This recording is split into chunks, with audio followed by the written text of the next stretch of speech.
Você gosta de cantar na igreja? Você também prega na sua igreja? Você é um palestrante?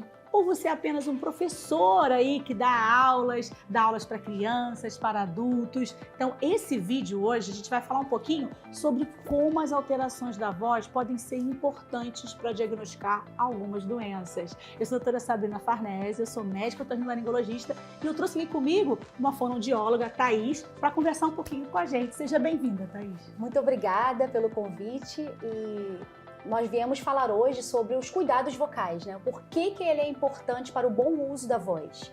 Nós entendemos que hoje a qualidade vocal, ela tem muito a ver com a qualidade de vida do indivíduo.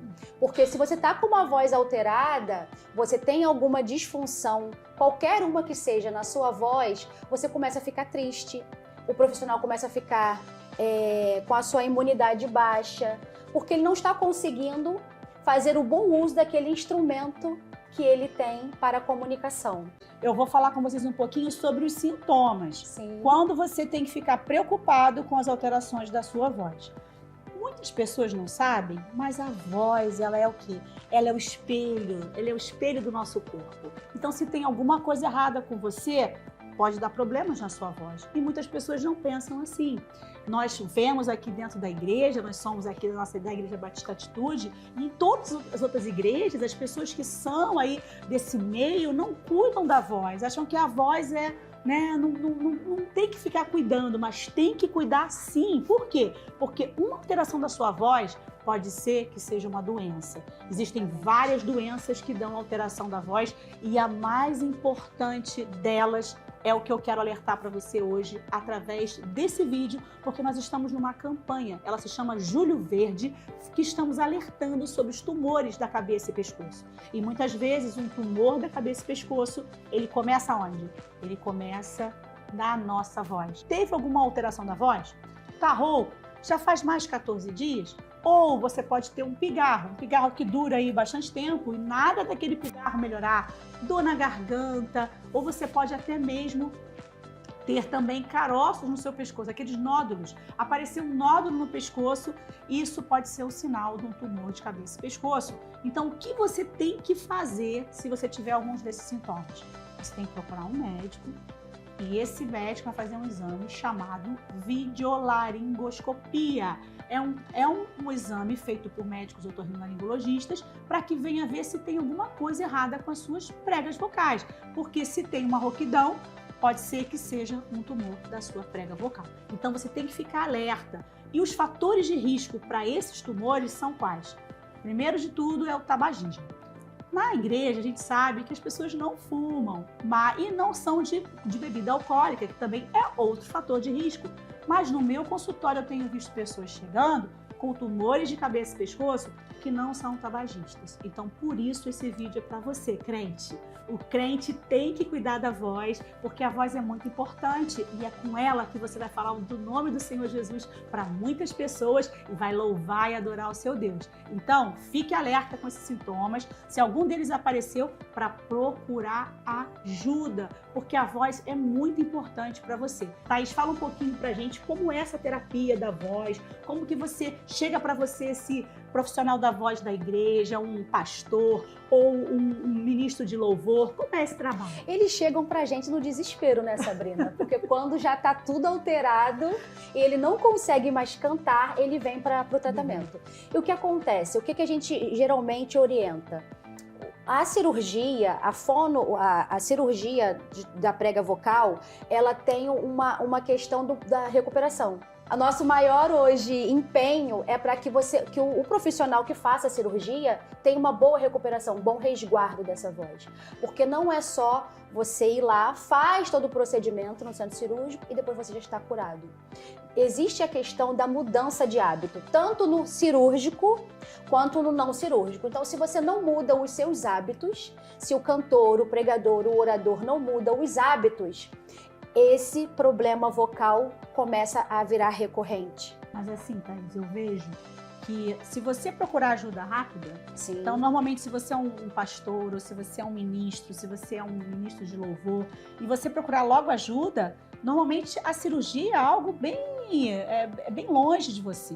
Mas o problema é que chega pacientes pra gente que nunca cuidaram e quando a voz está muito ruim, aí eles vêm. Então, muitas vezes é cirúrgico, como a Thaís falou, e precisa ir da cirurgia do médico laringologista, que é no meu caso, a gente tem que operar o paciente. Por quê? Porque não procurou ajuda antes. Então, se você tem um distúrbio da sua voz, procure logo ajuda, porque existem vários tratamentos. Existe a fonoterapia, que é a que a fonoaudióloga faz, elas são anjos, ajudam muito vocês. Então procure logo ajuda para que você faça a terapia e não precise de uma cirurgia. Porque depois que você opera, aí é mais difícil, como a Thaís falou, para que você consiga recuperar essa confiança para cantar, essa confiança para ministrar. Então sempre é melhor prevenir. Então é por isso que a gente está aqui hoje com esse bloco de saúde, sempre falando de saúde para vocês, para prevenir essas doenças. A prevenção é o mais importante, que vocês evitem que tenham tumores, que tenham problemas na voz cirúrgicos. Então é por isso que a gente alerta você fazer o exame da prega vocal. Thaís, agora para terminar, eu queria que você desse algumas dicas aí para o pessoal. As dicas são bem simples, Sabrina. As dicas são simples. É você ter o seu exame anual em dia, passar por uma avaliação fonoaudiológica, porque muitas das vezes a gente não observa só a questão mesmo da voz, mas da fala e todos os órgãos que envolvem a fala. Rigidez de pescoço é um sintoma também bem agravante para quem usa a voz profissional. Então a gente faz todo um exame completo daquele profissional. E os cuidados são simples, bebe bastante água, a hidratação é muito importante para quem usa a voz profissional, evitar alimentos cítricos antes de cantar, derivados do leite. O café, que é uma polêmica muito grande, e a gente às vezes se envolve nessa polêmica, mas o café não faz bem para a voz quando você vai utilizar ele antes de você pregar ou cantar. Então existem esses cuidados. Evitar falar, competição sonora, em ambientes muito ruidosos. Então todos esses cuidados a gente passa para o profissional quando ele chega na nossa clínica. E o que é importante também é que não espere chegar a você perder totalmente a voz. A gente pede para que você faça uma avaliação, para que você cuide do seu instrumento de trabalho, porque foi como você falou, Sabrina, depois essa retomada de um pós-cirúrgico, de uma recuperação muitas das vezes longa, que pode variar de 3 a 6 meses, para que você volte a ter a confiança de subir para cantar, para louvar ou para você ministrar uma aula, é demorado. Então a gente pede para que vocês não deixem de se cuidar, porque o autocuidado, ele é muito importante não só para a voz, mas para toda a sua saúde em geral. Então se eu uso a minha voz como instrumento de trabalho e eu não cuido, eu estou negligenciando isso e as pessoas estão vendo. Então isso parte muito de como você quer ser visto e como você precisa entender o que você quer transmitir. Então, se eu negligencio a minha voz, sabe o que eu digo? Que a rouquidão, que é o que a gente mais vê nos cantores, é como se fosse uma estação de rádio. Para quem está ouvindo, para o ouvinte, ela é incômoda. Porque eu penso assim, ele está cantando, mas a voz dele está doente. É o que as pessoas pensam. E às vezes o profissional não se atenta para isso. A voz rouca, ela incomoda. Porque eu penso assim, nossa, ele está doente. Ou ele vai começar a ficar gripado. É o que a gente pensa. Então, Sabrina, é o que eu digo. Não comece uma carreira, não comece uma vida profissional com o canto ou com a fala profissional sem você ter os seus devidos cuidados. Porque depois, sabe o que acontece? O que acontece é que a pessoa fica triste. Eu já peguei quadros de pessoas deprimidas, com crises de ansiedade, porque precisa ter um repertório, precisa passar uma informação e ela não consegue. A Thaís, ela é responsável por um projeto que nós temos aqui na Igreja Batista Atitude, que chama Voz de Deus, que faz parte do Ministério de Saúde. E esse projeto, a gente tem aí essa assistência com a voz dos pastores, do Ministério de Louvor.